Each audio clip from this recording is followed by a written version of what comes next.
What is happening, guys? Welcome to FPL Dave's stream. It is Monday. It is the 5th of August, which means there are 4 days left until the start of the Premier League.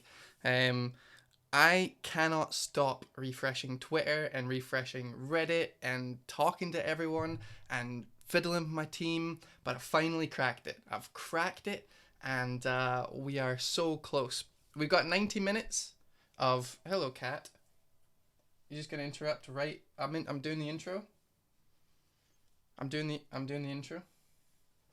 I'm not doing it again. Get. We have 90 minutes of just absolute FPL talk bombing you. Okay, I'm gonna be talking at you. I'm gonna be listening to your questions. I'm gonna be talking a bit more at you. We've got the Community Shield, finally a football game to actually talk about. Community Shield. And then I'll be doing some viewer rate my teams. But first, I'm going to take you into my team. Let me get some more light on that. Forgot to turn my lights on. See, just that cat. Hey, thanks very much, buddy. Appreciate that. Hosting with one viewer, nice one. I think it's you that is hosting me. All right, let's go through it. Let's get into the teams, man. I'm feeling this team. Now, I know that I told you guys, look, I had it written down. I had it written down like my team in full about a week ago, right? A week ago. And it's different. It's different. It's hard. It's hard to keep it all the same, especially with the new information. It's coming at you. We've got Keane, who started for Everton, which is a huge signing. And part of my plans, actually, I've kind of moved things around to accommodate him. Not yet, obviously. I'm not going to jump on him right away. But let's just get into it and just show you exactly what's happening. Every little helps. Thank you so much, Tommaso, for that. Right off the bat, I have Murray in my team. Old man Murray. He isn't as bad as you might think. He did wonders last year, kept them up, in fact, I think. He's on penalties, which is nice. And he's 6 million. He is a perfect amount.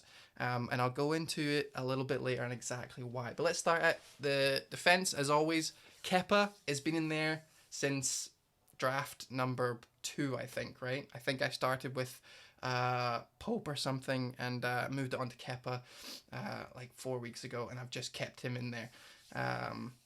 Didn't Brighton sign someone today who will compete for Murray's spot? We do not need to worry about that. We are going to keep him for three game weeks, and then we're moving him on, definitely. Stealth Panda, how's it going, buddy? Nice to see you here. Nice to see everyone here.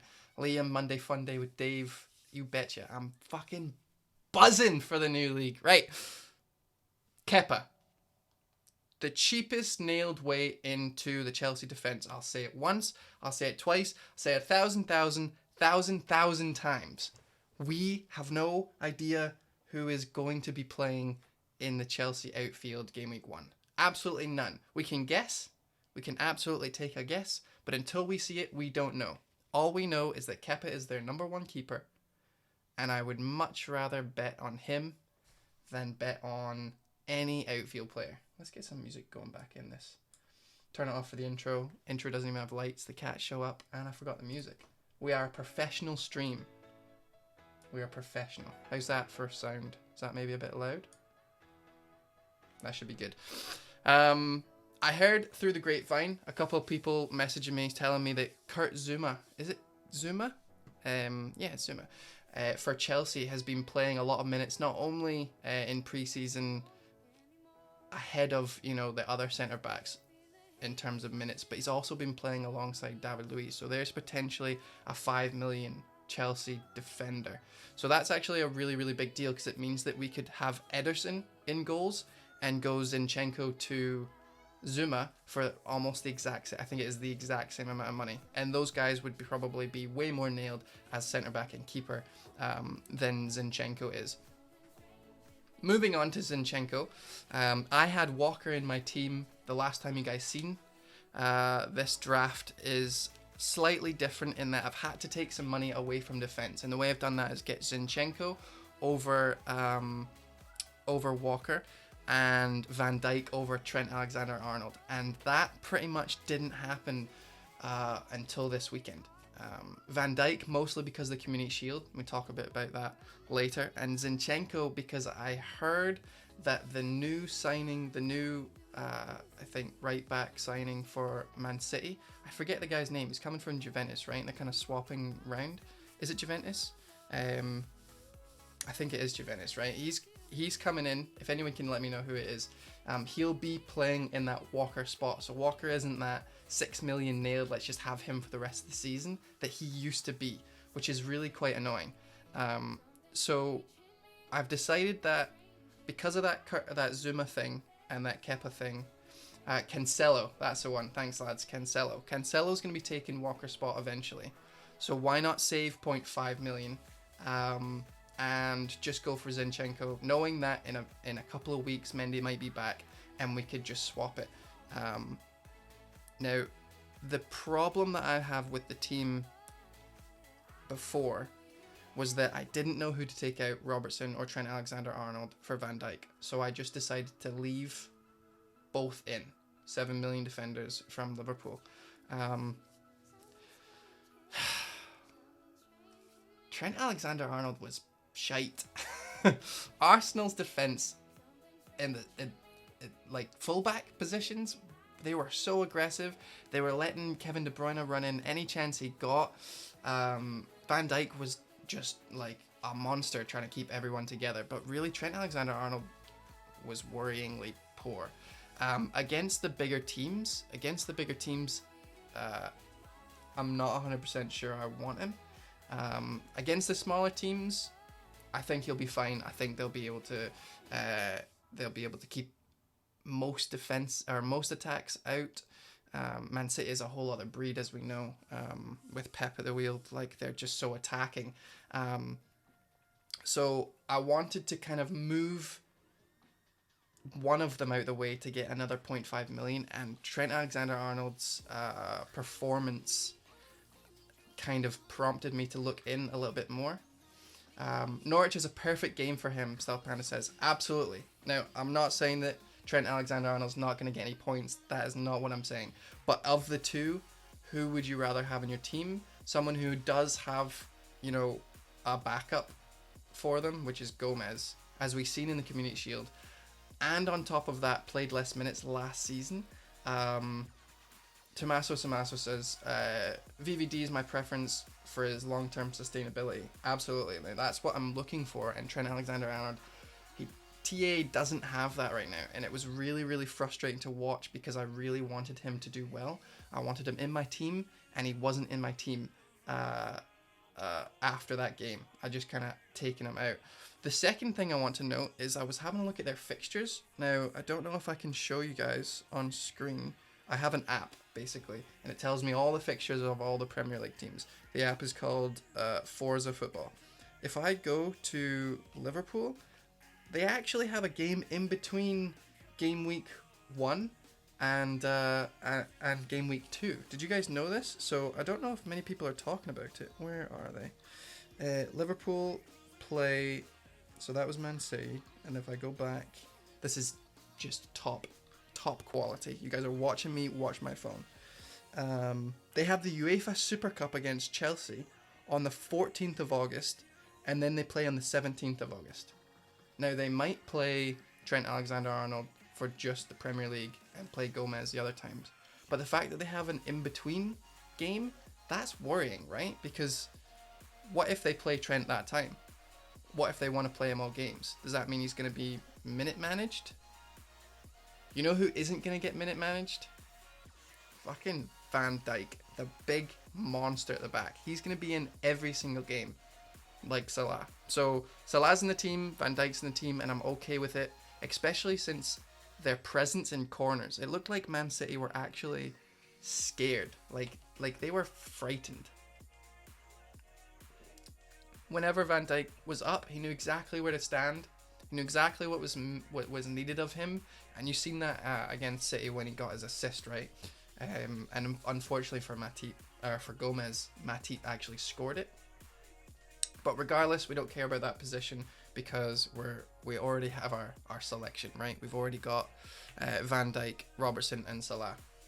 Stealth Panda, yeah, Super Cup versus Chelsea, and that is such an under the radar game that I hope doesn't mean anything, and Chelsea and Liverpool don't take it seriously, because it is a pile of shit that it's in between the game weeks, right? It's a big pile of shit, but we have to worry about it at least a little bit for the fullbacks if they're going to be playing every game. VVD has that set piece threat, absolutely, and Jim Sauty, is that how you say your name? I can't even read. Jimmo. It says Murray and Kelly. Yes, let's move on to Kelly. I have this planned. Boom. I have this planned for game week 2.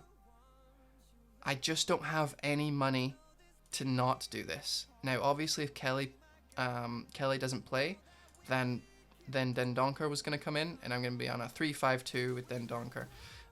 But really, this is my main team for game week 2 onward, right? 4-4-2. Diop's got pretty good fixtures going on. Brighton, Watford away is not that great. Then Norwich good, Aston Villa good, Man United. By that time, I think I'm probably going to transfer him out.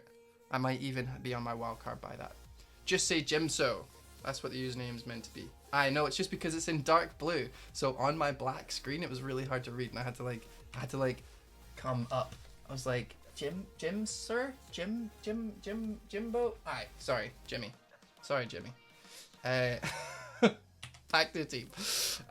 So yeah, Diop's got decent fixtures to start out with, except for Man City. So I don't want to play him against Man City. So he's out and Kelly's in. If Kelly doesn't play, it's fine. I'll get 2 points from Dendoncker, and that's how the team sets. Are we happy? Loving them pores and follicles. Yeah, and the spots and the you guys can't see it, but the bourbon breath is also very appealing. This close. Oh, that's a little bit too strong. Right, next. After Diop comes in, I'm pretty happy with my defense for about six or so game weeks. I'm pretty happy with it. I'm probably not going to make any changes unless Mendy comes in. Now, like I said, let's just quickly go into the transfers. I have Kepa and I have Zinchenko. If Zuma is nailed, then we can just go ahead and add him, and then we have 6 million for Ederson, right? And that is the exact same team pretty much, with the exact same cost and clean sheet potential. The only problem that I have with this team is that I think that Zinchenko is more likely to get a bit of attacking returns, and I think that Kepa is a bit more likely to get saves. So that's my goal. That's my goal if Zinchenko is not nailed. Am I crazy for thinking I heard something about Ederson maybe missing the first week? Am I thinking that I might have heard something? My brother's cousin's aunt's sister's niece told me that Ederson might not be playing game week 1. I heard that too. I don't care. I'm not going to have them for game week 1. If you have Ederson and you're worried about that, then, you know, go Kepa like me and Zinchenko and then swap it around. That's how I've gotten away from that. So when I was reading that and I was seeing people freaking out, I was like, I don't need to freak out because I'm spending the exact same amount as I would be if I had Ederson and a 5 million defense. So this way I can actually plan for when Zinchenko gets replaced by Mendy, and maybe I even want Mendy, and I can go down to whoever the next 4.5 million goalkeeper is. So let's see who is there. So let's remind ourselves. Ryan, great first game week 1, 2, and 3. I probably wouldn't want to get him for Kepa because after that, his fixtures are absolute ass. After this, you've got Man City, which is shite. Burnley's fine. Newcastle away's fine. Shite. Aston Villa away. I actually think Aston Villa are going to score a lot of goals this season. Everton at home, not good. I don't know why they've got Everton away as playing badly for every single... They've always got them as a 2 green, and I disagree with that. But especially with Keane, and we'll get to Keane oh so soon. He is a very big part of Murray. get to him soon. So yeah, after a while, I don't think I want Ryan. It's just there's just too many bad fixtures, right? Too many big fixtures. Let's go by price. Oh shit, no, not price.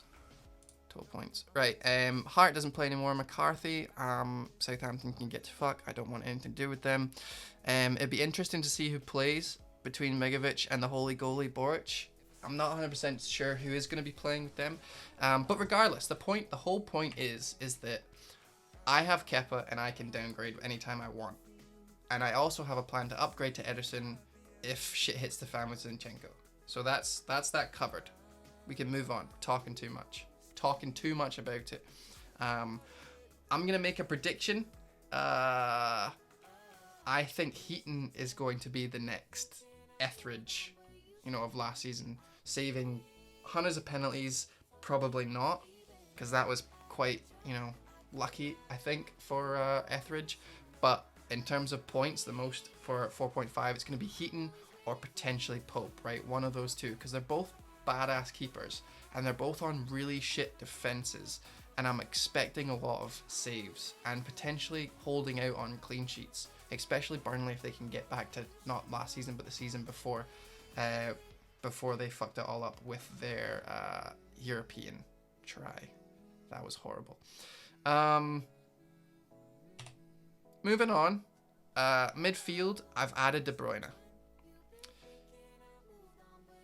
The problem I had with not having De Bruyne was I just really wanted him. I mean, do you guys watched the Community Shield, right? And if you didn't watch it, let me tell you, he looked fucking amazing. Every single run was through on goal, and he tried to cross it over. Now, fair enough, he's probably a bit gassed by the end of the game. Hasn't played a full 90 minutes in a while. Coming off a long injury, but I'm expecting him to train hard and be ready. And he showed how good he was. He got man of the match to boos all over the crowd, which was kind of funny. But he still did it. He still got an extremely good performance in the bag. Pulled up with cramp at the end. I'm a little bit concerned about that, but I haven't heard any grumblings from anyone else. Currently, he is at 15.4%. So potentially a Sheild this year. A lot of people jumping on. How many points would he have gotten in that game, though? That's my way of justifying not having him. He terrifies me. Yeah, no, he should terrify you because he's a monster and he's going to score so many points. And I don't care if he didn't get any points against Liverpool. I'm not expecting him to get points against Liverpool. I am expecting him points to get against West Ham, first game. Bournemouth, third game. Brighton, fourth game. Norwich, fifth game. Watford at home, sixth game. Like 5 games I'm expecting attacking returns, and it's very plausible, especially if he gets the minutes if Sané leaves or is injured. Regardless of which one, I don't care. I doubt he's going to be playing a lot. I think it was a shop window type thing when they played him, or they were like, oh no, please stay, we'll give you some minutes. Either way, it didn't matter because Kevin De Bruyne was starting. Don't make me rethink my team. Oh, you better fucking rethink your teammate, because Kevin De Bruyne's going to kick everyone's fucking ass. However, let's not get ahead of ourselves. We had to sacrifice Wilson. Wilson is now out of the team, and it's really sad. What's up, bro? It's Beijing Tom. Beijing Tom. Well, first ever time you've joined. You're always sleeping because you're teaching kids how to speak in English or some shit. Welcome, man. Appreciate it. My little FPL buddy. How's it going, man? And hold on, I've seen someone else. I can't currently squeeze any Man City attackers, and I'm very worried. Man City had the most goals last season. I'm pretty sure. The best attack in the league, and you don't have any of their players.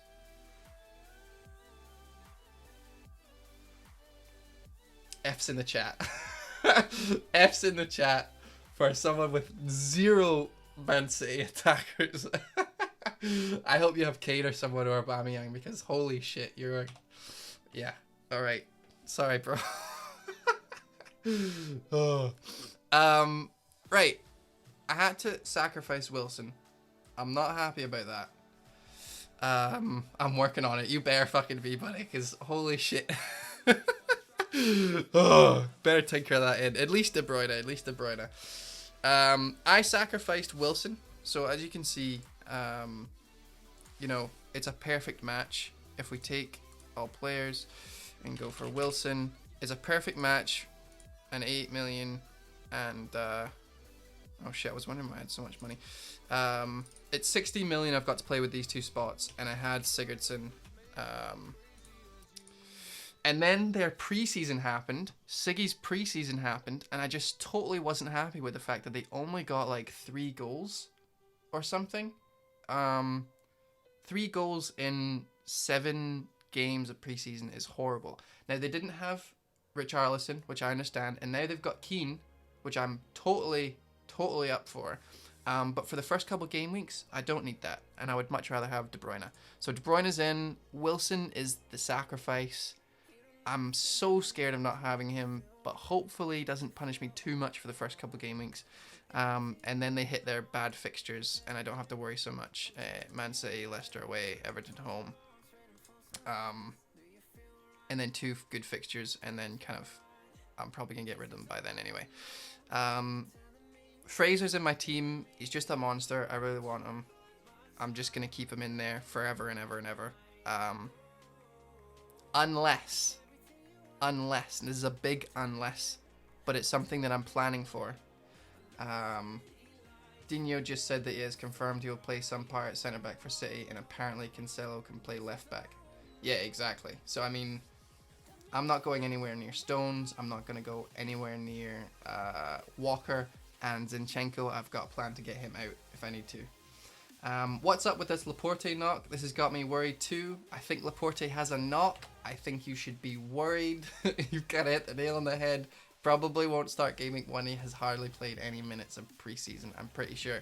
If you want to double check though, you want to see exactly who has played what minutes, this is where you go to. This is what I've been using, and it's absolutely amazing. And I'm pretty sure it's under the radar right now. Fantasy Football Scout, you just quickly go to preseason. There's Salah with a wee ball to his head, which Walker absolutely would clear off the line, no questions asked.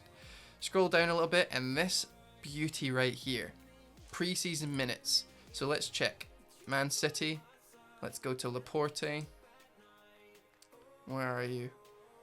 Where are you? There we go. 63 minutes, 62 minutes, 64 minutes, 90 minutes, and then his knock, and he got nothing. Actually, you know what? That's a lot more than I thought it was. I take it back. He has played. So he's obviously been planned to play, you know, 90 minutes every single game for the rest of his life. But he's taken the knock, didn't play. If he doesn't play game week 1, he might play game week 2. We have no idea. Ben Dinnery on Twitter, does he say that he's going to be playing? If he does, then that's fair enough. I don't mind so much. But, I mean, it's not something that I need to worry about with Zinchenko. I'm pretty happy because every single City player that's kind of a worry right now, I'm totally, you know, past. And I've got Mendy in my sights just in case. I'm watching Mendy. But right now, you know what? You know, 0 minutes. So, I'm not too worried about it.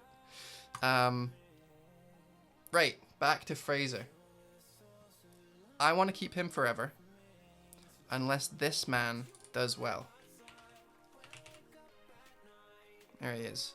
Murray, 6 million, like I said, first 3 fixtures, Watford away, West Ham home, Southampton home, great fixtures.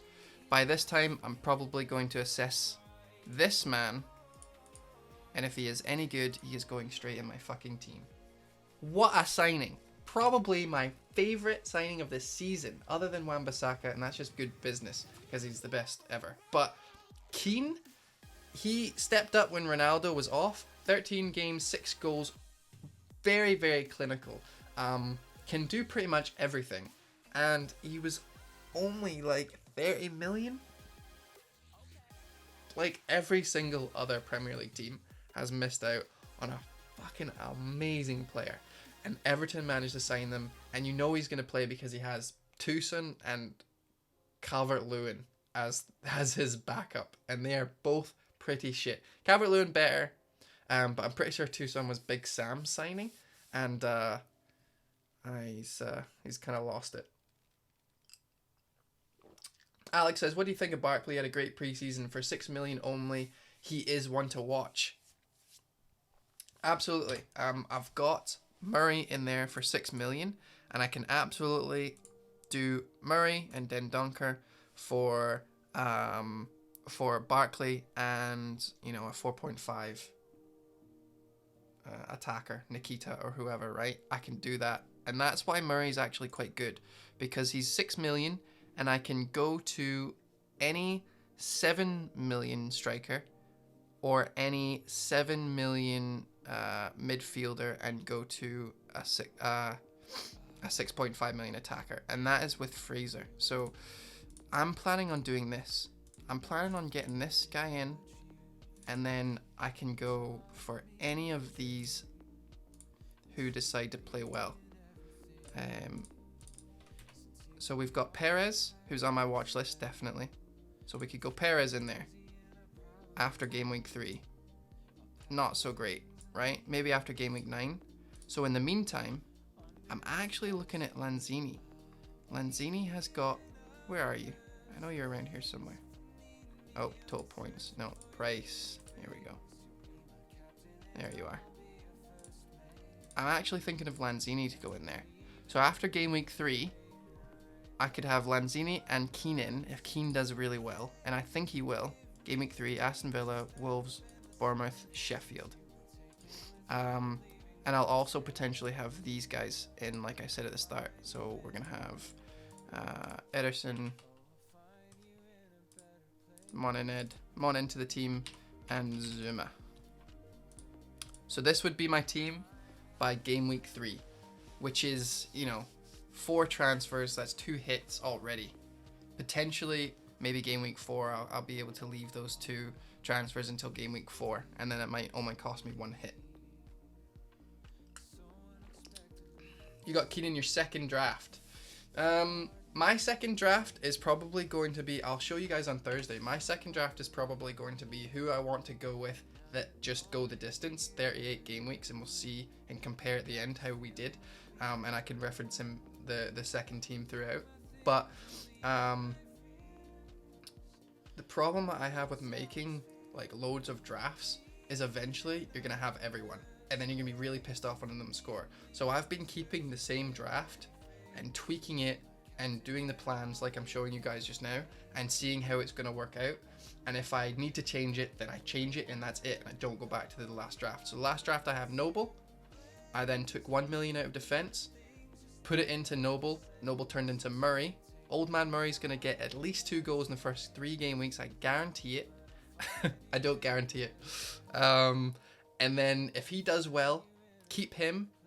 If Keane does even better, move on to Keane, downgrade Fraser. You've still got a bit of King, and then King can move on to any Burnley striker that starts doing well from game week 5 onwards. I could also double up De Bruyne and King to, I think I could get a 5.5 McGinn and Kane if I wanted to. Any one of those, right? Tom says I've made 22 drafts. Don't make 22 drafts. Make 1 draft, make maybe 2 drafts, and just kind of stick to it. Don't go fucking mental. You're going to lose your mind. You're going to lose your mind. Pick up golf. Go do what Bale does best. Go play golf. Just chill out. Stop looking at your team, because you're just going to have everyone, and it's not going to be great. Murray 2 goals in 3 game weeks. I wish I was writing down all your guarantees. Yes. Murray 2 goals in 3 game weeks. Now, I heard if he starts, Brighton just signed a striker for 22 million. That kind of puts a dampener on things. But they've just signed someone. And they have 5 days. I don't think that anyone who they've just signed is going to be ready in 5 days. Absolutely not. What's happening, Kat? Do you think Murray's going to play game week 1? Does licking yourself mean yes? No? Don't just stare at me, answer me. Alright, what is it? Come on then. Spit it out. Right, licking yourself again. Right, see, even the cat thinks Murray's going to start game week 1. And if he does start game week 1, he's going to bang those goals in, and I won't have to worry about it. And if he then doesn't start game week 2, I've got Diop and Dendoncker to come in. And I know that I need to do that Lanzini transfer and that Fraser transfer right away. And I'll be able to have both of those transfers ready for no hits by game week 3. And I'll just kind of take that on the chin. Because Murray is definitely a punt. But we have to remember that Locadia is also there, playing kind of up front. And, you know, Murray might be playing second striker, or he might still be up there, because Murray's penalty taker, right? So I don't think he's going to get jumped out, especially the fact that he's their best goalkeeper, or best goal scorer. He might also be their best goalkeeper, I have no idea. Ryan's pretty good, though, to be fair. I'm staying far away from Brighton, nailed on relegation. Absolutely. I don't know how they stayed up. They managed to do it by the scruff of their chins, and we'll see. We'll see how it goes. Murray's my only punt. We have to remember that, right? If we look at my team this way, let's go back into it. Like, Murray's my 11th man, because Diop's got decent fixtures. I would say he's nailed. He's not a punt, he's just cheap. The only punt in there is Murray. So that's the same as having McGinn, Westwood, the big dog, fucking Locadia, Barkley, any 6 million and under that you don't know if it's going to be starting or playing well. That's what Murray is. So we shouldn't all be worried about that. Don't look at Murray and think, oh, he's never going to do well. Because he might, all right? Stop bringing me down. He might actually be good. We have no idea. And that's the point. We have no idea. But he did well last season. He got some goals last season. He's on penalties now. Brighton have good fixtures. And I'm getting rid of him game week 4 if he gets taken away. And if he doesn't, and Keane does well, and he's still going. And if he doesn't, and Keane doesn't do well, I'll just keep him. Because fuck it.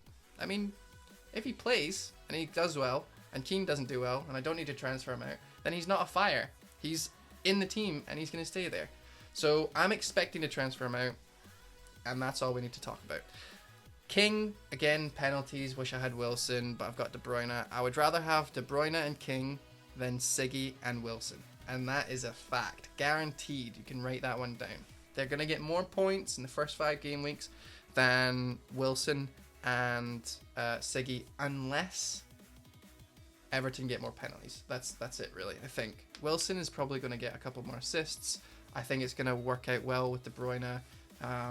So we'll see. Why waste time on 6 million punts when the Norfolk Messi Buendia is knocking about? I will show you why I'm not going anywhere near these guys. Right, we're all familiar with this. I'm going to refresh this before it refreshes itself. We're all familiar of Tim Byer's amazing Premier League fixture rank difficulty checker. If you don't, please go find Tim Byer on Twitter and say thank you. I will link this in the chat so you guys can have a play about with it. This single-handedly got me to top 5k last year. Hands down. Oh man, I poured way too much bourbon in that. Right. Game weeks 1 to 10. Norwich is second worst. Norwich will beat Poole. If Norwich eat Poole, I will eat my fucking hat on stream. On stream. Like live in front of you guys. There. No way. No way. Tom's laughing at you. He's laughing at you. We're all laughing at you. To be fair though, if he does, think of the scenes. Think of how many people are just transferring every single Poole player out. It's going to be a Poole massacre. It's going to be crazy. And then Norwich people they're going to go Salah straight to Buendia or whoever else they've got. I have no idea. The reason why we're not getting any Norwich players is because of this. Every other game week they're playing a top 4 team until game week 6, and then they've got Burnley away, which is more difficult than you think. Crystal Palace away, more difficult than you think. Aston Villa at home, probably their only decent fixture other than Newcastle at home. Because again, sorry Newcastle fans, but this is the easiest fixture this season, I'm pretty sure. So look at that. That is just absolutely shite. If we go to, game weeks 10 to game weeks 19, then that's when you get Norwich. Look at that shit. Bam. Second top. Brighton, Watford at home, Southampton, Sheffield at home, Wolves at home, meh. Aston Villa, Leicester, Arsenal, Everton, easy-ish fixtures in terms of like the hardest fixtures. They're kind of the easy of the top half of the league.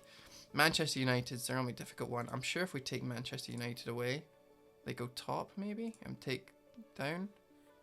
Yeah, so game week 11 to game week 19, they have the best fixtures in the league, right? I'll donate £50 if Norwich beat Poole.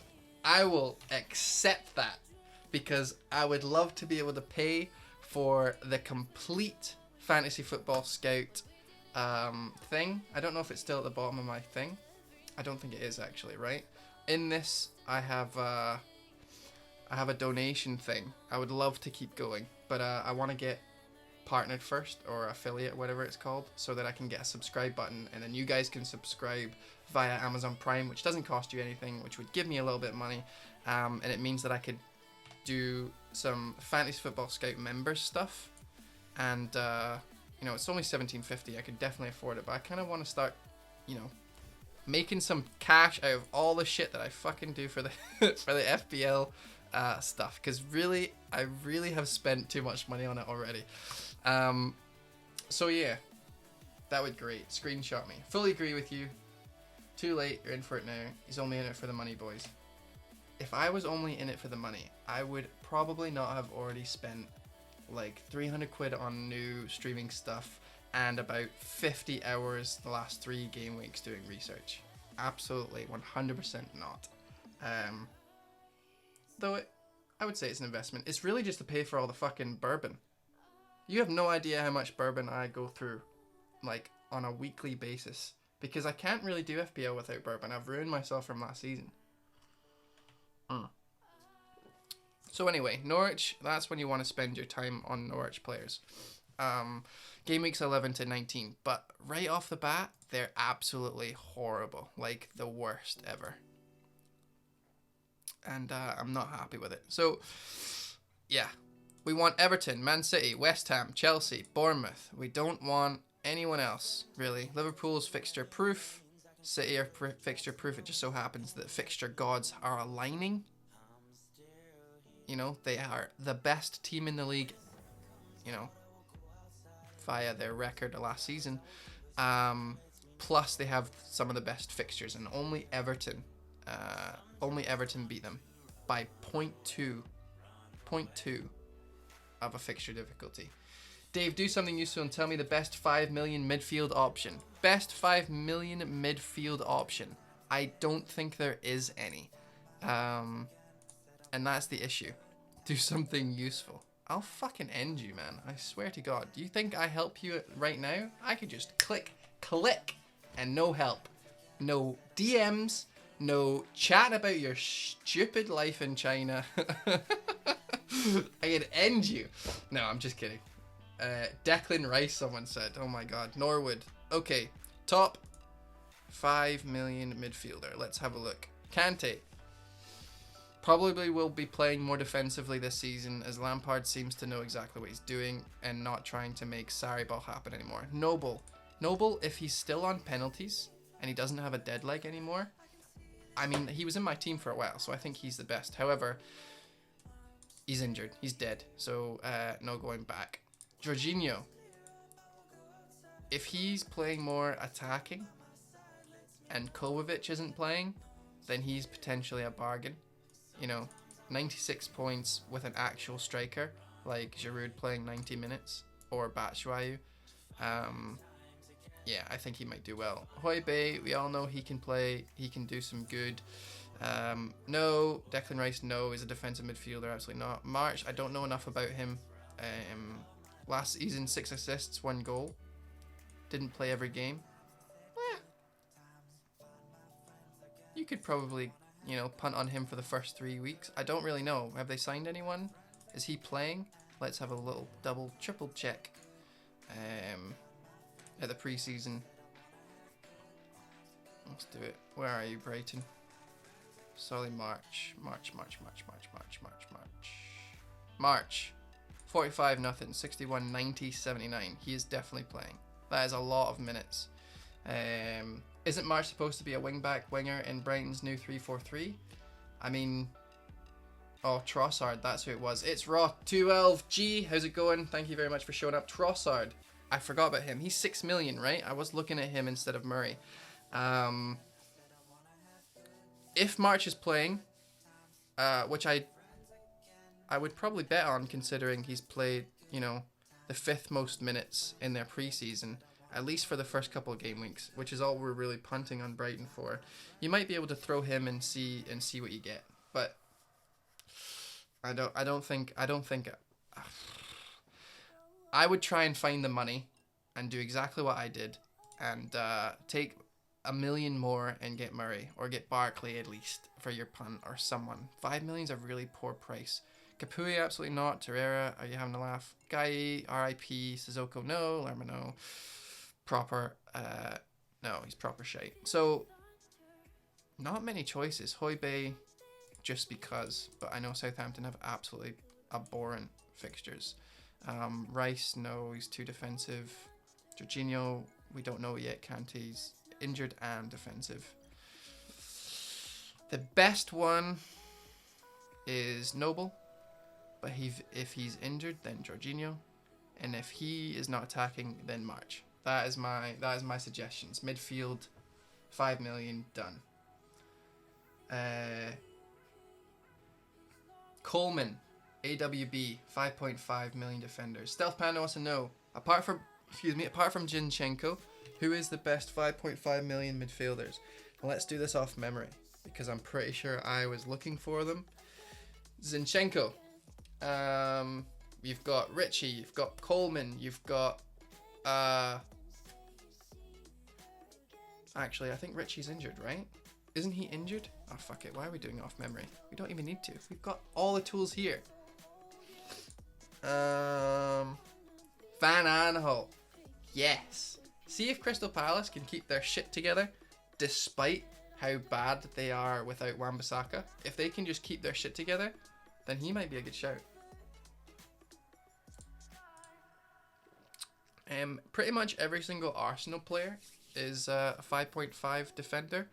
And if we double check right now, Arsenal are kind of okay for fixtures. You know, 6 tops, not bad.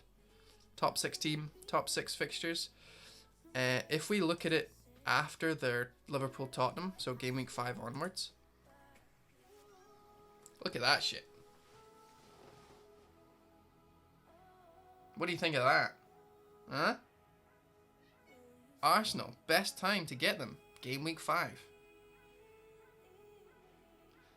Now, I would probably not go for Mustafi, it's raw, because he's... I actually do think that, what's his name? Chambers? I think he's actually, like, ahead of him. Chambers didn't do badly last season. Who was he at? Was he at Huddersfield or was he at Cardiff? He was at somewhere. They got relegated, but he played not bad. Mustafi's an absolute piece of shit. Also, the other thing is that if they sign Kieran Tierney, then Kolasinac is then out, right? And I expect Kieran Tierney to only be 5 million, but maybe the hype would make him go up to 6. I don't know. Between 5 and 6 million, but Kolasinac is definitely a worry if they play there. So I would just go for Leno, actually, as a nailed. He's 5 million, so he's cheaper, right? And he's nailed, and he probably will get saves because, let's face it, Arsenal's defence aren't that great. If you have to go for an Arsenal defender, maybe look at their goalkeeper. Right, let's keep it moving. Emerson, if he's nailed, absolutely, probably won't be. Van Aanholt, like I said, I really like him. Coleman is decent. Everton have good fixtures. If they sign that defensive centre mid, then absolutely, I would go for him 100% because Guy was amazing, but they just need someone good. And if they're going to spend the money, like 40 million plus on someone else, then you're expecting them to do well. I would say that it's worth a punt, especially since Everton have the best fixtures of the first 10 game weeks in the Premier League. Chilwell, absolutely not. Oh, that means we can talk about Maguire, right? So 80 million for a 5.5 midfielder going into Manchester United. What do we think? They have signed that CDM? Did they actually sign him? Everton? Are we 100%? And they've been linked with a new right back. Oh shit. He signed, definitely. Has he actually signed? I've missed it. Fuck off. Has he really? You guys are shitting me. Everton Twitter. I actually went on Everton's Twitter and the other day, and I had a look down all their stuff, and it was literally just Keane every set. Look at this shit. Keane. Keane. Let's keep going. More Keane. Keane.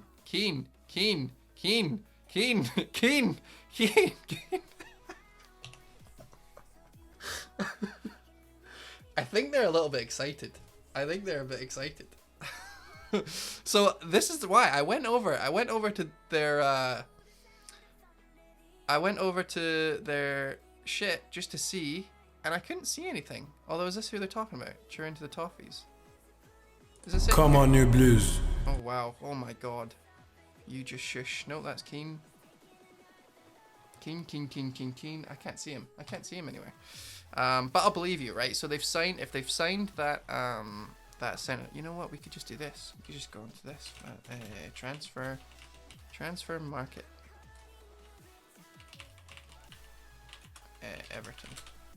This is another great website. I'm sure I've used this before on stream.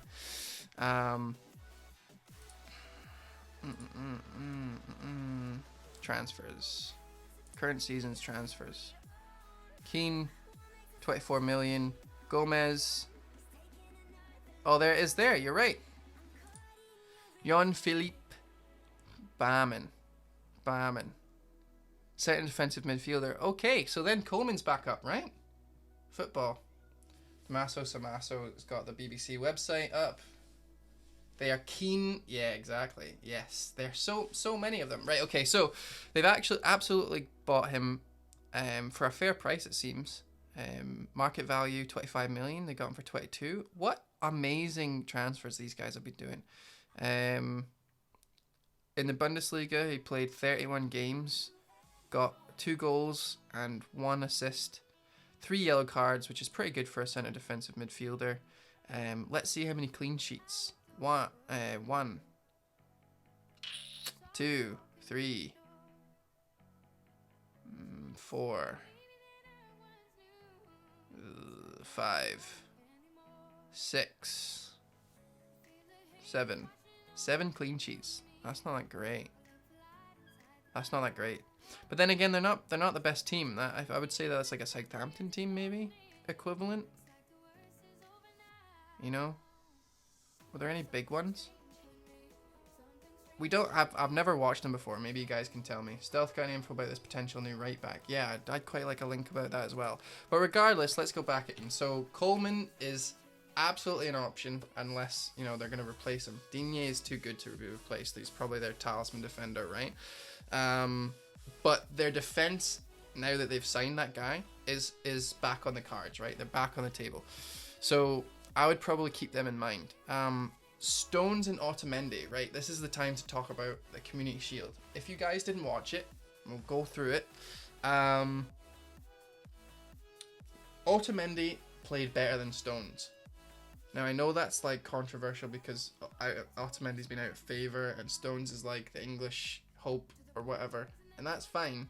But last night Otamendi played well, and Stones, although I think Stones plays the way Pep wants to play with those kind of David Luiz type through balls, and he was doing well. He was doing well with those. But he lost the ball a few times. His tackles were a bit late. Otamendi just can get that ball. However, he's also not that great with the ball, and I think that's Pep's worst. His pet hate is players not being able to do anything in defense and just having to pass it out. And Otamendi, unfortunately, is that guy. Dave, I went there? Oh shit. You were at the game? Alright, so if you went to the game... Hello, kitty. If you went to the game, you've seen, like... You would prefer Stones to be attacking Salah than Otamendi, because I know that you're a Liverpool fan and you you want Salah to go through on goal. And Otamendi was kind of shutting the shit down. So I don't think I would go anywhere near those, because if Otamendi played well, what if Pep gives him a chance? Stones didn't play well. Maybe they're thinking about finding another centre back, or maybe they play Fernandinho. Who the fuck knows? I'm just gonna leave it, right? I'm just gonna leave it. Second thing that I noted, little cat, you're on my community shield little notes here. De Bruyne playing further up. Yeah, so we have Sterling, Sané, and Bernardo Silva, and then we had David Silva, Kevin De Bruyne, and Rodri, right? And that was the 3 and then 3. However, Kevin De Bruyne and David Silva were overlapping so much. It was almost like pass it to Bernardo Silva, he holds the ball, Kevin De Bruyne runs up 5, 6, 7 times I counted. And Stealth Panda, you can attest to this. How annoying was it, I bet, as a Liverpool fan, seeing Kevin De Bruyne just doing those runs? As this pasty, pale white guy running faster than every other defender on the team, like the wind, just running through and getting the ball. And it was so lucky you guys had Gomez running back, because if you guys didn't have that pace in centre back, which I doubt most teams have, to be honest, those crosses are going through. Not as annoying as that bald fuck clearing the line. Yeah, I know. It's crazy that he could just run on and do that. It was great. Henderson had to run back from as well. Yeah, he was a monster, right? Henderson had to watch him.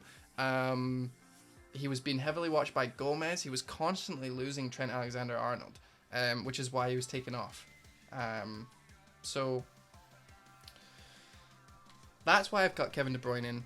That's why he's a monster, and that's why he is in my notes as must get written. Tinker in De Bruyne. Stones tried through balls through, absolutely did well. I've just talked about that. Gomez played well. If I was picking between Matip and Gomez, I'd probably pick Gomez. And then, you can always do the same thing that they did there, which was take Trent off, put Gomez to the left if they're up by 3 goals or whatever, and put Matip in the midfield. I was behind that fucking goal. That ball prick did some karate shit. Yeah, Walker, I mean, it must be shite that Cancelo's going to come in and take over Walker after Walker just did the best save of his entire life. His entire life flashed before his eyes. He was like, oh yeah, I used to play for Aston Villa, and look at me now, and just fucking karate chop the shit out of it. And it went flying, and then everyone's like, good job, you're a bit part for 2019. Sorry, we've traded Danilo. It's happening.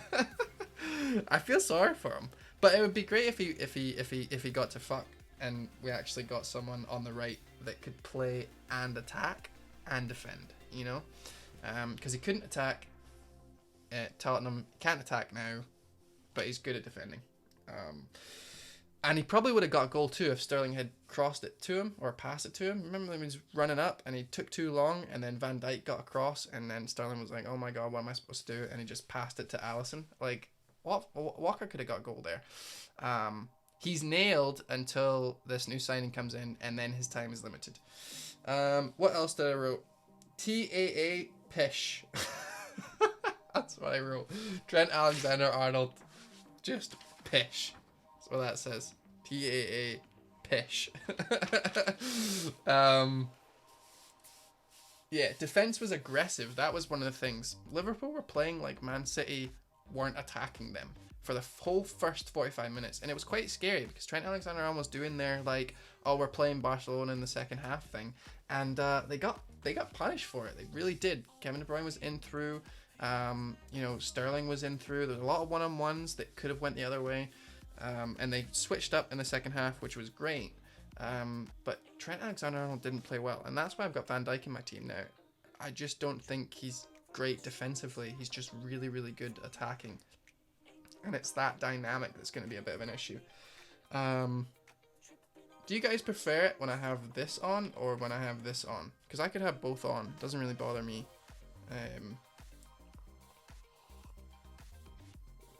Tom thinks VVD and Robbo's the one. Yeah, that's exactly what I've got as well. They're just too consistent. Robbo played most of the minutes last season. Trent Alexander-Arnold not only got injured a little bit, but he was also rotated in the heavy games, and I don't want that. I'd rather see your shit team. The latter makes us use your nice graphics. That's true. That's true. And you guys can see your little chat, which is nice. Right, I'll leave it on that. De Bruyne will be a beast this season. Mo Salah and Sterling, great. They are going to be the shields this season. I know that it's easy to say that because they got the most points last season, but honestly, if you don't have them in your team, you're going to get hurt every time they get goals, because the goals are going to come in and they're just going to bang, like absolutely bang. So they're your shields, they're your starting point. Work your team around them, do whatever you have to do. But Salah scores enough, he shoots enough to get those goals, to get that points. He might not get bonus points, but you know, you don't need bonus points when you're getting consistently 7s, 9s, 8s every single game. And Sterling playing instead of Aguero, I know Aguero will probably get minutes managed, but like that means that Sterling is preferred through the middle. So if Sterling stays on the right and then Aguero goes off in the 70th minute, Sterling's moving to center. And that is just something that, like, a striker midfielder is something that we all jumped on when it was Richarlison. So think about what the fuck that means if it's Sterling. That's huge. So have Sterling, be happy with Sterling, and don't do what, who was it? Jim Bob.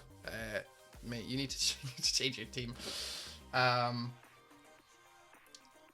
Let me see. Laporte, Van Dijk, Robertson, Digne is my starting defense, and it's unbeatable. Don't at me. I think it's absolutely fine until Digne gets ruined with this new right back and Laporte's injured for the first game. But no, it's a pretty good defense. I think that was actually my first draft defense as well. Blows my mind Salah only has 37% ownership. It's just the price, isn't it? And he got a price reduction, so we should be happy about that. And we need to remember this season not to transfer around our premiums. That's like the biggest takeaway. Like, we have to keep our premiums in check. Last time I was like, oh no, Hazard's playing well, bring him in. And then, oh no, Sterling's playing well, let's bring him in, and blah, blah, blah. If I had just kept Salah and Sterling and Hazard all through the season, I'd be fucking banging. But I didn't. I tried to be smart, and I lost out on points. Now, I know it's probably a bit shite coming from someone who got, you know, a pretty decent score, but I lost out on a lot of hit points that I'm trying to get better this season, and I lost out on a lot of, like, I transferred out Wan-Bissaka for Kiko Firmino, for fucking Firmino, and you know why I did it? Because he had better crossing stats, and his fixtures were a little bit better, and I thought, fuck it, yes, let's bring him in. He might be the second half of the season's Wan-Bissaka. And you know what happened? He got injured, and then he came back, and he played a bit part. So trying to be too clever is something that I'm going to try and avoid this season. But anyway, that's the Community Shield. Don't worry about who's playing beside Laporte, because they're too inconsistent to go near it. Try and get Kevin De Bruyne in your team. If you can't do it, at least have Sterling, because he's going to fucking bang. Salah's a must, especially since Mane's 11 million now and probably won't be playing the first game of the season. Trent Alexander-Arnold is now a risk, in my opinion, so watch out for that. And finally, we have no idea who's playing beside Virgil van Dijk. That is the stream over for me in terms of telling you shit. Now let's go through the viewer RMTs. Yeah? We've got about half an hour. We can go through the stream. If you don't have your stream RMTs, your viewer RMTs in, you can go to my tweet on at FPL Dave and or at FPL _Dave. I don't know. I don't remember. Let's check. Yeah, go to this place. Go to this handsome devil. Go down and tweet at me here, and we'll go through your team. We've actually got a lot of time. Usually we don't have half an hour. We usually have 10 minutes, and I go through them rapid, and I end up overtiming it, and then I get tired, and then I say the same shit over and over again. So please go to this and tweet at me your teams. Let me check. Jonjo Shelvey denied the last 5 Ballon d'Ors. Shake my head. Liam says, Liam, you're a fucking crazy person. No, we did not. It was clearly Lookman from Everton. May have to sacrifice one of those to fit in Kevin De Bruyne. In terms of who to sacrifice, from Laporte, Van Dijk, Robertson, Digne, it's going to be Digne, right? You could probably go Laporte to Zinchenko and Digne to Coleman, and that's 1.5 million, son. And that is a Siggy to Siggy to Kevin De Bruyne price. So I would maybe choose that. 2 million people didn't choose Salah. Morons. I agree. FPL Dave, can you run down the sword shield idea? Alright, really quickly then. If you guys don't know what the sword and shield thing is, some genius on Twitter, I wish I knew who it was, much more famous than I am, much bigger on Twitter than I am, so I'm sure they don't care that I can't tell my little stream who he is, but he's some god, right? And he tweeted at Fantasy Football Scout when they were doing their Scoutcast that you have to look at it as high ownership players that are consistent can be called shields because they shield your overall rank. If they do well, you won't move. If they do badly, everyone has them, you won't move.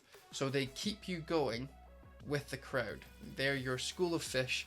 You are in that school. You are moving with them as one. Finding Nemo reference, right? You know?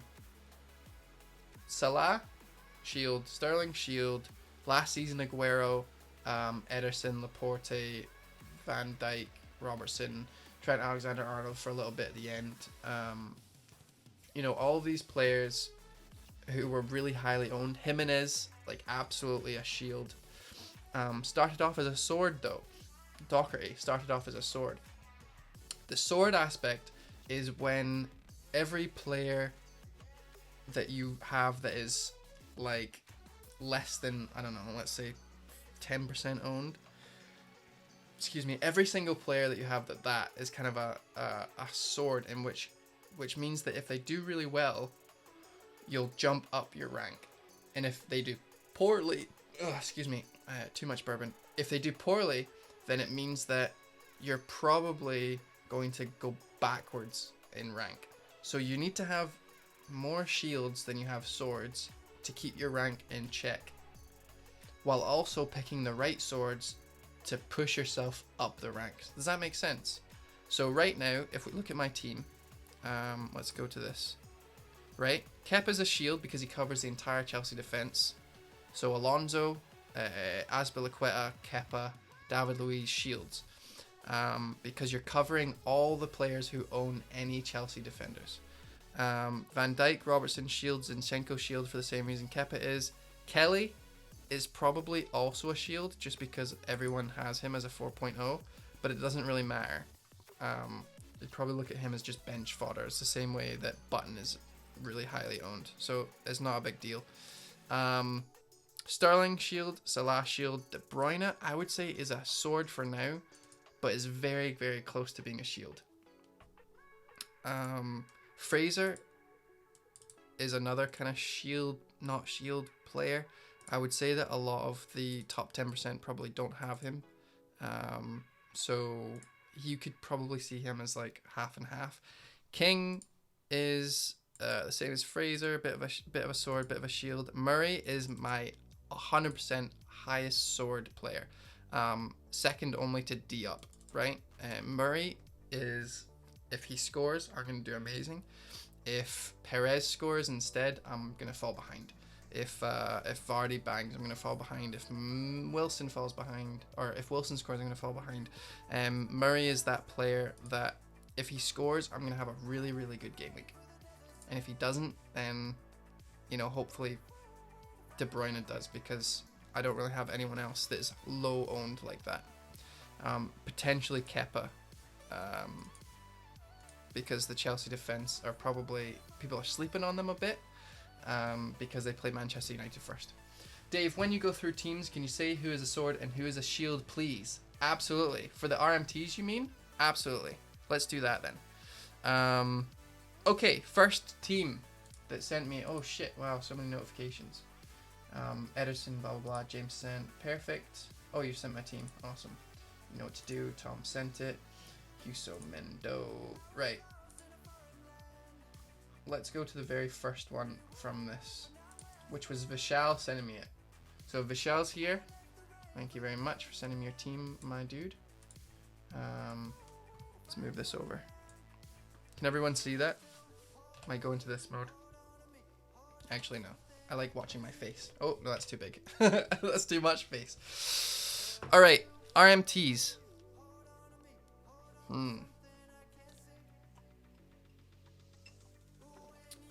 If you guys have any questions while I'm doing this, just shout them out because I'm always watching the chat. Aspie is rather tempting, says Jimbo, Jim Bob, Jimmy. Aspie is definitely tempting because by the end of last season he did pretty well in terms of attacking returns.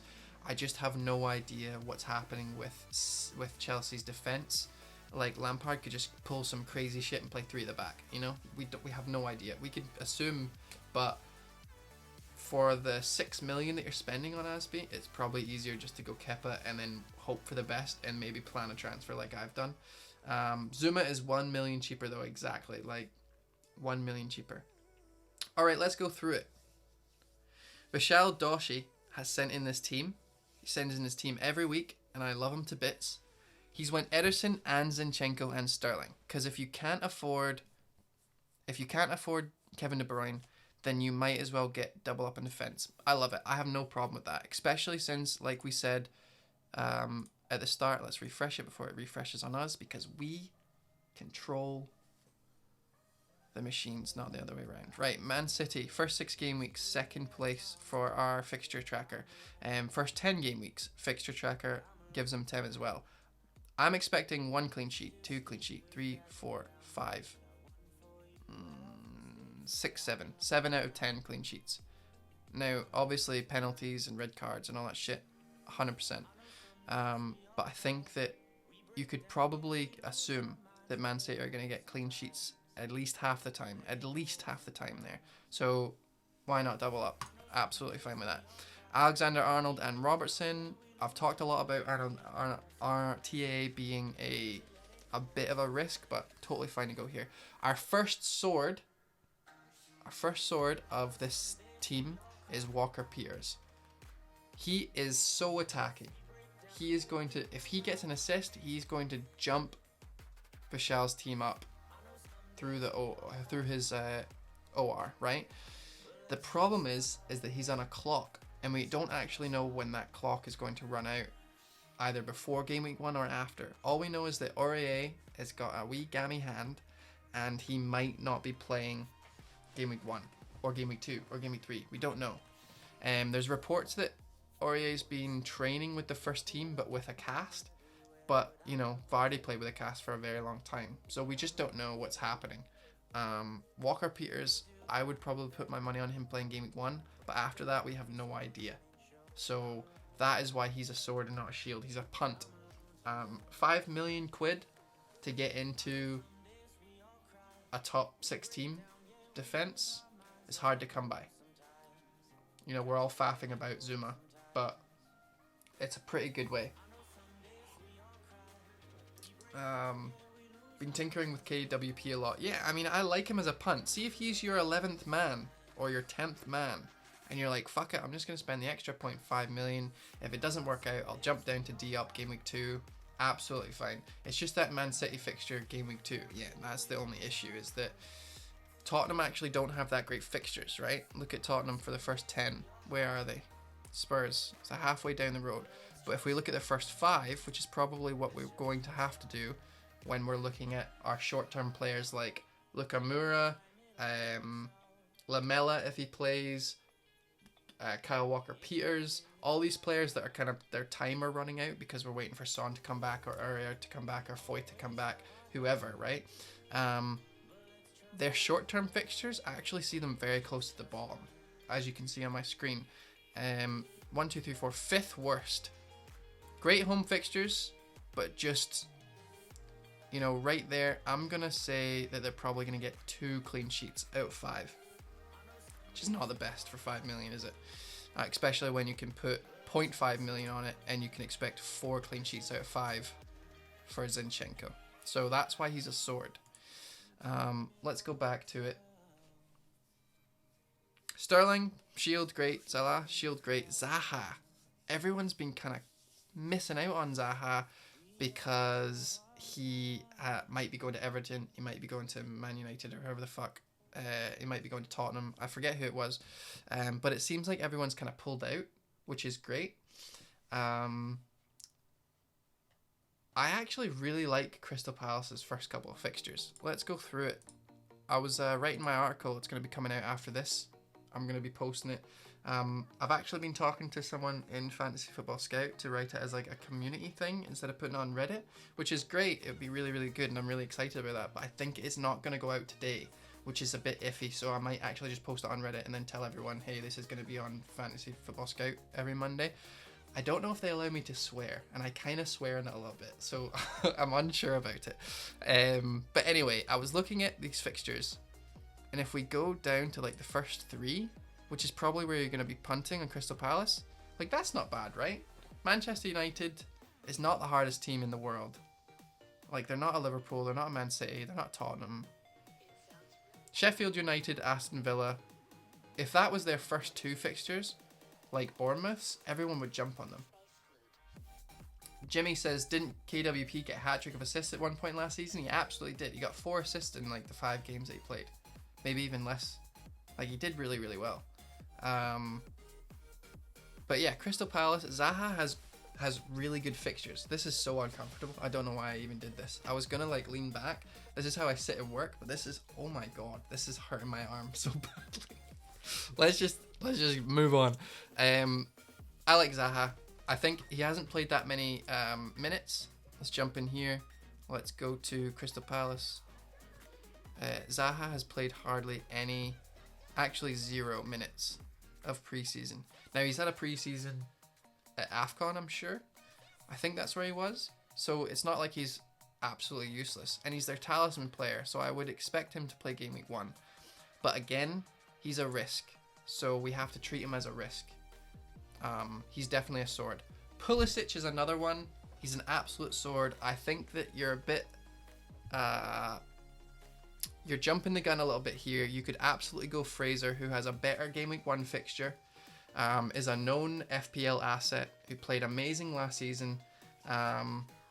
If you go for Fraser and then jump to Pulisic game week 2, amazing. Whatever. Do your thing. Go for it. I love that shit, right? Pulisic game week 1, I'm not feeling it. Now, Pulisic might score 3 fucking goals against Man United and everyone's going to jump on him. And, you know, Fraser might get 1 assist and no one bats an eyelid. But the decision to go with an unknown Premier League team in his first game against Man fucking United is... I'm not feeling it. I'm not feeling it. Locadia, I like 5.5 million. I was gonna go for him, but then I found the money to go to Murray, who's on penalties, and also with their second striker that they've just signed. I'm not sure if Locadia is gonna get as many minutes, or he might get pulled back. Not 100% sure. If he's playing in the midfield though, after that second striker that they've just bought, or first striker, then you know he's an out of position forward, which is not that great. Wilson, I love. I'll never not love. Dendonker, Greenwood, Rico, Button. Your bench is absolutely fine. Move Dendonker to second though, I think. And if Rico plays, then that's great. Yeah. So just have a look at Pulisic. If you're okay with punting on Walker Peters, then that's fine with me. Let's move on. Thank you so much for sending your team in, buddy. Right, let's close that. Next person send their team in is Tom Robinson. If you're here, buddy, thank you so much for sending your team in. Here it is here. Can we see that okay? I'll move it in here. That's you! Hey, man. Hey, Tom. I've got a few Toms. Tom Robinson. How's it going, buddy? Alright, let's have a look at your team. This is what you've had to say on Twitter. Gonna play Dendonker for game week 1 and swap into Diop. Initial plan is to save a transfer, then go Fraser and Wilson to Vardy, and a good looking mid depends on who's popping. Absolutely. Cool with that. Laporte is the only other worry. Ben Dinnery seems sure he'll start though. Aim is to stay flexible. You're absolutely flexible with this team. I love the Diop in defense. Kevin De Bruyne is an issue. Perez is the first person I look at when I think, oh shit. I'm just not 100% on Leicester, and this is really why. First 3 games, they're okay, but you're going to kind of want to keep them If he doesn't score game week 1, you're going to keep him, which means that that's a nothing. And then Sheffield, he might score. You'll think, well, hey, I did well. Bournemouth, he might blank, and you're like, oh, well, Bournemouth is a bit harder than you think. Then he's got Man United and Tottenham, which are blank. So really 2 goals max, potentially. I'm not keen on Leicester. If we go 10 game weeks, you know, it's not the greatest. They play 4 top 6 teams. However, if we move to game weeks, I'm pretty sure it's game week 9 to game week 17. Yeah, game week 9 to game week 17, they are top, and that's where I'm going to be getting. You said, thing is not my digging any other 6.5 midfielder or striker. They're all punts. Absolutely. I mean, you're punting on Murray, or I'm punting on Murray, right? You're punting on Perez, and you might actually keep him, and he might actually do well. So he's a punt. I can dig that. That's fine with me. Fraser, love. Wilson, love. Salah, love. Sterling, love. Dendonker's fine. Laporte, you said, is an issue. Perez is actually your 11th man. You're right. Excuse me. You're right. I think this team is actually banging. You've got Perez, I've got Murray. This is pretty much the same team. You managed to get Wilson. I managed to move Perez to Kevin De Bruyne, but I've had to take Laporte down to Zinchenko, and I've had to take Digne down to, you know, the 4.5 option. So I think I'd start with this team. If you told me that this was the team that I had to play, if you told me that, David, you absolutely have to play with it, Tom's team, Robinson is just your fucking puppet master, play with his team. Cool. No worries. Absolutely fine. Laporte might not play game week 1. He's going to play most of the game weeks anyway. You might find West Ham score anyway. They tend to show up against the big teams.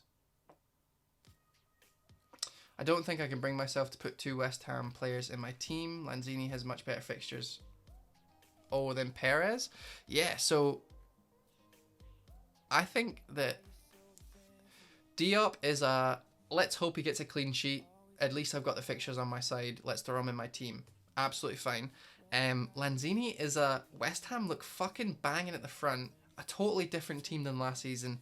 I'm putting him in my fucking team, right? Lanzini, 4-0. Felipe Anderson behind Haller, who had a great season last season. Great season last season. That's a great attack. Shit defense. Fabianski's going to get a lot of saves. But I would say that 2 West Ham defenders, or 2 West Ham players, isn't that bad. First 4 fixtures for Leicester are good for me. The Wolves away has goals in it potentially. Yeah, I think so too. Just Chelsea's a bad one. Lanzini, Fornals, and Haller with Anderson look so strong already. I agree, Tom. It's an option, right? You could probably start with Perez. If he seems to not be banging, you could go to Lanzini. There's no problem with going Perez for the first, then go to Lanzini, then jump back on Perez game week 9. You get free transfers for a reason, and if he's your 11th man and he's your punt and you're keeping everyone else for the rest of the season, fucking use your free transfers for Perez. Absolutely no worries. Or downgrade Perez to shit, upgrade Fraser to Kevin De Bruyne if you need to, right? That's also an option. You go 4.5 Perez, and I'm sure there's going to be loads of 4.5 options jumping in that we just don't know about right now. We only know Dendonker because of last season. But remember, there's going to be loads more 4.0 defenders, loads more 4.5 midfielders that we just don't understand or know or have enough information. But as soon as that fog of war clears, I'm sure there's going to be more popping out. So you could actually go Perez 4.5, Fraser, Kevin De Bruyne. That's an option. But yeah, this team's fucking banging, man. We don't need to waste more time on that. You've done really well. I actually don't know what order these came in. Let's go for Glow Go.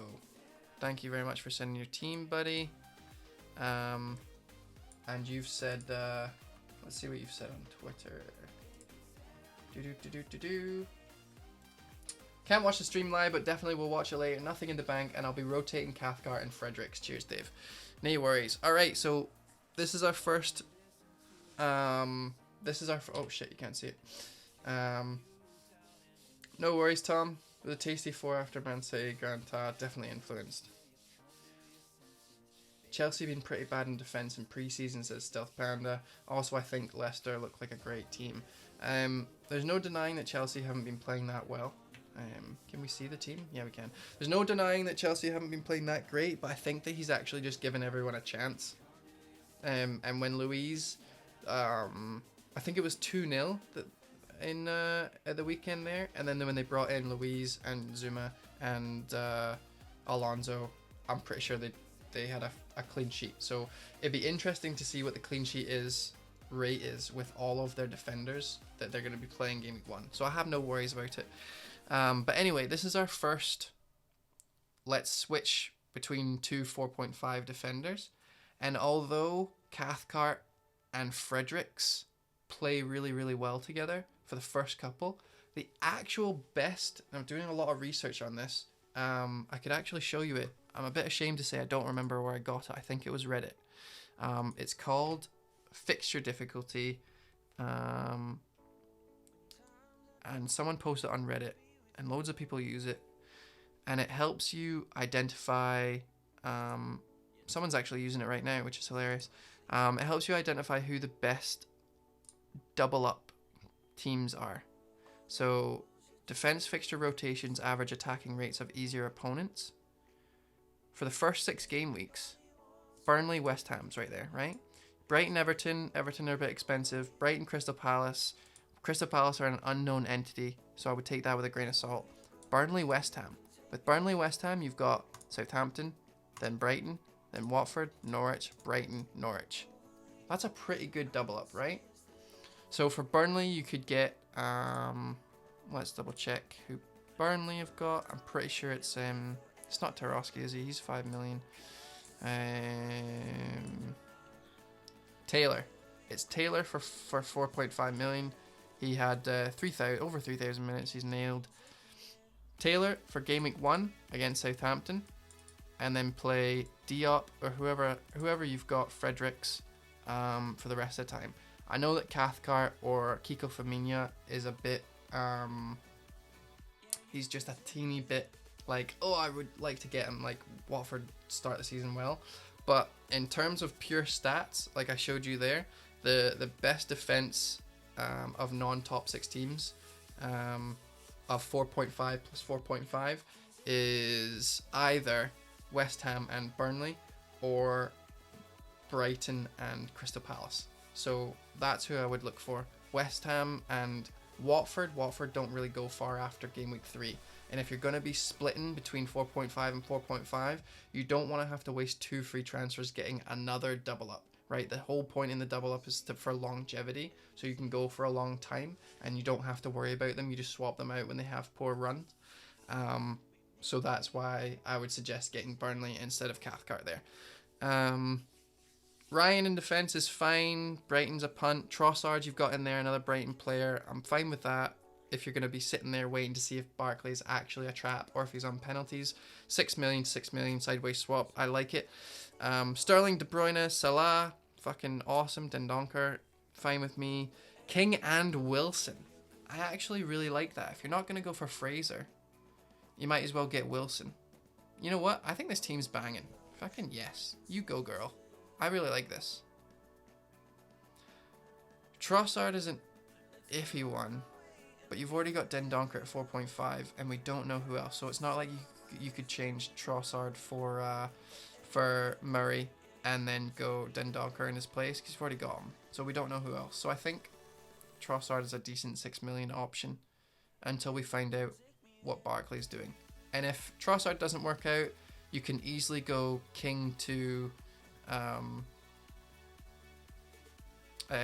Keane, and then Trossard to McGinn or someone, you know, any 5.5 nobody. I like this team. Well done, dude. We don't have to go through it anymore. Thank you very much for sending your team in. Alright, Tom, your first time ever in the stream. I'm gonna fucking roast the shit out of your team. We have 4 minutes left, so I'm gonna try and do this really quickly. And I say that, and then I don't do anything. You said you know what to do. All right. Thank you very much for sending your team in, buddy. You have Pope for game week 1. Please move him. Please move him. Just move him to Ryan. Look at the fixtures. Ryan has the second best first 3 game weeks. Pope is a little bit injured and has one of the worst 3 game weeks. And then swap him game week 4 or game week 6. Look. First game weeks. 3. Right? Brighton, very top. Ryan, good shout. Decent amount of clean sheets. Burnley, Arsenal and Wolves. Southampton, 1 clean sheet versus a potential 2 or 3, you know? Now, I wouldn't say that any of them will get any clean sheets. I can't see any bottom team getting clean sheets. Everyone looks so attacking. But, you know, that is a huge jump. After game week 4, I'm pretty sure Burnley have fucking bang. Look at that. That's fucking amazing. Game week 5. I think right up. If we just move that up. Look at that. Burnley look banging. So I'm all for getting any Burnley player after game week 4, but not before. Yeah, so Tom says planning in goalie transfers. I transferred so many keepers last year. Like, why is the sudden... I mean, I haven't been playing for very long, which is probably a benefit because I don't support any team and I'm coming in kind of fresh-ideaed.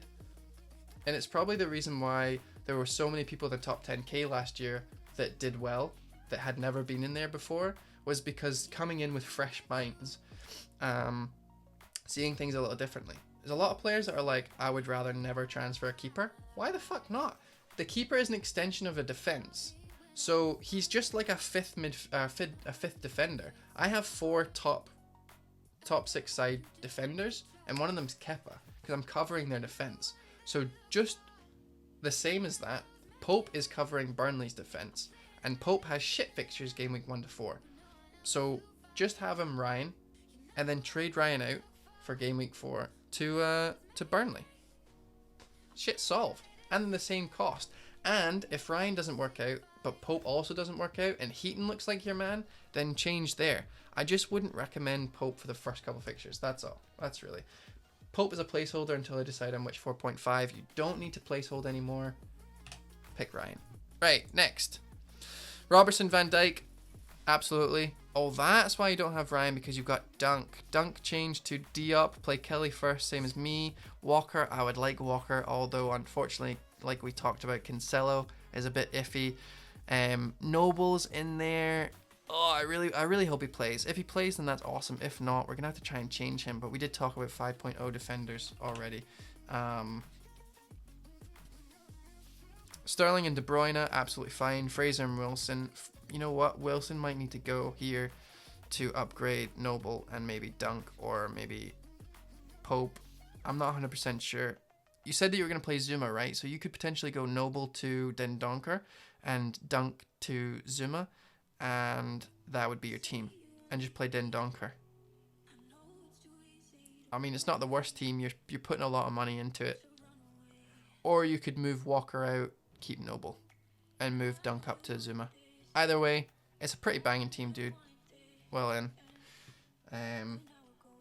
Zuma and Zench instead of Dunk and Walks. Yeah, man, you've got it. You've got it. Absolutely, I love it. And just watch Noble. I think we're on the same squad here. We're on the same team, same side. Right, we've got maybe a few more we can do. We've been sent a fuck ton of teams. If I don't get to your team tonight while I'm lying in bed all alone because my girlfriend is away at the Fringe in Edinburgh, very, very sad, I'm gonna just sit in bed and reply to all your teams that you've sent here because I can't get to them all. I actually have a mate coming over in a few minutes, so I really need to fucking keep this going. Right, one more. Someone who maybe doesn't send in very often. Or one that maybe looks different to all the rest. That kind of looks very similar. That. Oh, here's one with Kane. And here's one with Jimenez. Right, let's do this one first. Right, James or Vranchik FC sent in his team. Can we all see that? We good? Liam says, poor Dave. It is poor me. I have no one to talk to. I'm just going to be sitting there myself, petting the cat. If you know what I mean. All right, Ederson and Laporte. That's a bit too much money in defense right there. I would take a little bit of money out right away. You could probably afford much better players. You've went Kane over Sterling. Now, if you don't have Sterling, you have to get someone from the top attacking side, right? It's just, it's hard to ever assume that you're going to be okay without a City striker or a City midfielder. Jimbo says ooh, I agree. It's pretty ooh, but with a few tweaks it could be better. So let's do it. King fine, Fraser fine, Perez I'm iffy about. Get Lanzini instead maybe. See what Perez is doing game week 1, move him out to Lanzini. Otherwise, what we could do is we could downgrade Digne to Coleman, downgrade Laporte to Zinchenko, which would give us 1.5 million. How do we get the rest of the million?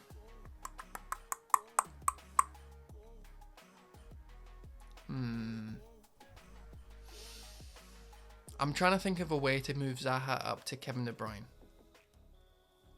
I think... How much do we need? We need 2.5 million.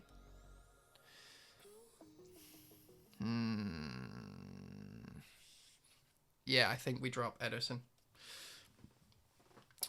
Ederson to Kepa. Digne to Coleman. Laporte to Zinchenko. That gives us 2 million. And then we move Zaha up to Kevin De Bruyne, and we need 0.5 million from somewhere. And I think it's Perez that's got to go, right? Or King to Murray. King to Murray, Perez to Barkley. Or who was it? Trossard? You know what I mean? So you need to find money somewhere to upgrade Zaha, because right at this point in time, you're losing out on so much attacking potential without Sterling, and Kane's not going to cut it, because we know that Kane's had a great, pre-season. The first one he's been able to really rest for, all this stuff, right? But their fixtures aren't the greatest. Sterling has much better fixtures. You would only need to find 1.5 million to get Sterling instead of Kane, as opposed to the 2.5 million that you're going to have to get instead of Zaha. I'm really worried for your Sheild, your team as a Sheild. Murray would leave it weak up top. Murray instead of King, weak up top. I think that, that's fine. Murray takes pens, King takes pens. He's your 12th, or he's your 10th man at this point in time. You're still covering all the bases in defense. If I was going to have a non-Sterling team, I would definitely make sure I had Kevin De Bruyne. I'm making sure I have Kevin De Bruyne now anyway. So, yeah. Have I missed anything? No? We've talked about everyone.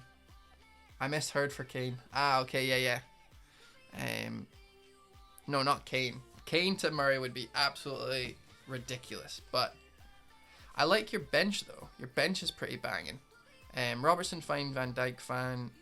I think you need to change your 2 defensive City players to 1 attacking. And unfortunately, Zaha is going to be upgraded.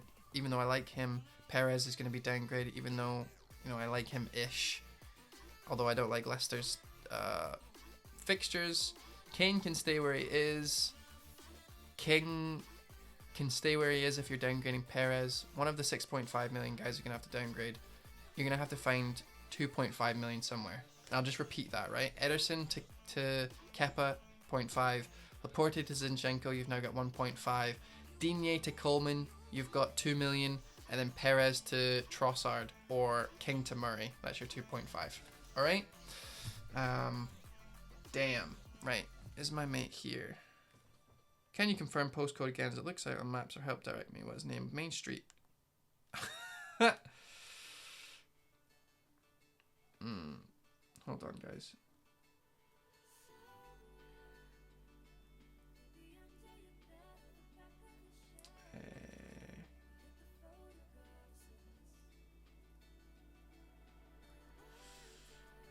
Right. Right, he's running late, so we've got time for more. Yes, fucking result. Where did I see the one with Jimenez? Right, Joxp sent his in. Aleph 15. Thank you very much, Aleph 15. Oh, and James, cheers for sending your shit in. It's a good team, I think. If you're going to go for Kane without Sterling, yeah, definitely Kevin De Bruyne. Right, Joxp. Now, here's a team with a bit of a different twist to it. Something we might not have seen a little bit. Digne, Pope for Ryan, right away. Van Dijk and Alexander-Arnold instead of Robertson. I mean, that's a bit more of a sword than the other way round, so that's fine with me. I'm okay. Ake for 5.0. You know what? I was talking about this on Twitter the other day. Someone was like, how the hell is Ake worth so much or have so much percentage owned? And let me just show you what his percentage owned as of right now, Monday the 5th. 18%. That is a lot. That's a lot for Bournemouth. But their fixtures are good for the first two. And after that, we can see if Zuma is playing or if Aurier is playing, right? He's a good price point that we can easily swap over. So you know what? I am absolutely not hating the Ake shout. As long as we're getting rid of him game week 3 for either, you know, Aurier or Zuma or any other 5.0 that's in a bigger team that seems nailed, I'm golden. Sterling, Salah, great. Wilson, great. Fraser, great. Perez, we've talked about to death. Let's leave that. Now, Jimenez. Let's talk Wolves. Jimenez was a shield. I understand that. Last season, if you didn't have him, you were getting ass fucked every single week. And that was me. I didn't have him. I was being stubborn. I was like, I can't get him. I got him in, and then Kane got injured, and I moved him for Rashford. Like, I had him for a game week and didn't use him, and I took a hit to get him in and out. And it was annoying, but it was because... Messi to the near post! Oh, shit. Messi to the net! Thanks very much, Stanners, for the follow. That kind of shat myself a little bit. Cheers, buddy. I'm never gonna get used to that. It's so loud too. I'm gonna have to turn it down. Jimenez was a shield last season. This season, to start with at least, for the first, let's say, oh no, forgot to refresh. For the first 6 game weeks, Wolves have the second worst fixtures. To game week 10, they have the third worst fixtures. Doesn't get any better. And then when we move it from game week 9, actually, from game week 9 or game week 10 all the way to game week 18. So from game week 10 to game week 18, as you can see there, I can maybe zoom it in. That didn't zoom it in, it just made it more centered. Wolves have the best fixtures, and that's when I'm going to look at Wolves. And it's right around the time where most people wildcard, game week 9, game week 10. So I would keep it in there for that, right? Unfortunately, that means that Jota, it means that Jimenez, it means that Doherty, all these players that were kind of tried and true methods last season, they're just not going to cut it. Jimbo says I could put Ceballos instead of Barkley for an extra 0.5 million. Is he the Arsenal player that just got injured? Or is he the new right back for... No, because they haven't been signed yet. I would have heard about that. Ceballos, surely he's the old Arsenal player. Let me just double check. So many new names. Yeah, new Arsenal player. Arsenal have shite fixtures, buddy. Arsenal have shite fixtures. He's a wait and see. I actually think he's going to play a wee bit deeper than what Ramsey did, so I would just chill out. I would just leave him. Injured, yeah. So if you have a wee look, go find it somewhere. He came off. He was only supposed to play like 45 minutes, and then he got a little bit injured. So I would just watch out for that. He might not play game week 1. Yes, fuck that indeed. Okay, back to the team. Back to Wolves, even. Wolves play really, really, really shit for a while, and then they play really, really well in terms of our fixtures. And we are fixture hunters here at FPL Dave Stream, so unfortunately it means that we have to leave Wolves alone. Right, give me 2 seconds. Yes. All right. We're going to cut the stream. My friend is here. We've went a little bit over. We went into extra time. We went an hour and 46 minutes because there was a bit of an injury and the cat showed up as well. Thank you so much, guys, for joining me. The last stream before Game Week 1 will be Thursday, 7 p.m. The exact same time as tonight. And we're just going to be talking all things Rate My Team, right? I think I'm just going to go through everyone's teams. I think I'm going to talk through my team again, go through some of the transfers that I'm thinking of. Also, the problem that I'm facing right now is that I'm too settled in my team. So what I might do is I might make an entirely new team for Thursday, and that is my, like, from Game Week 1 to Game Week 38, not touching zombie team. I might even throw it into that who got the assist zombie league and see how it does, and walk through that. If you're making a more long-term team, what are we looking for? So yeah, long-term team, zombie team, and then I'll rate my teams. Thank you so much, guys, for joining. Yeah, I'm going to go get another bourbon, and I'm going to have some drinks and watch some shite TV with my mate. Cheers, guys. Talk to you after. Thank you. And